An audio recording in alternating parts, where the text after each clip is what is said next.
తెలంగాణ ప్రభుత్వం అంటే మీరు సరెండర్ అయ్యి బతకడం వల్ల మీకు ఉపాధి కల్పిస్తాం అనేటువంటి విషయాన్ని ప్రభుత్వం అంతకుముందు నుంచే చెప్తున్నది.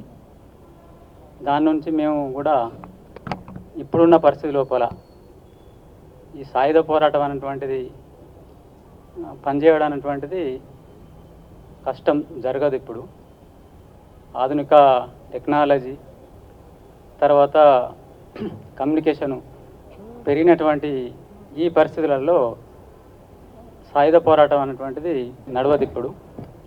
అందుకోసం ఇక్కడ ఉన్నటువంటి ఇప్పుడు ఉన్నవాళ్ళైనా తెలంగాణలో పనిచేసే వాళ్ళు, తెలంగాణ క్యాడర్స్ కూడా వచ్చి వాళ్ళు మాలాగే లొంగిపోయి వాళ్ళ బతకడానికి అవకాశం కల్పిస్తే చేస్తున్నది. అట్లా చేస్తే మంచిది.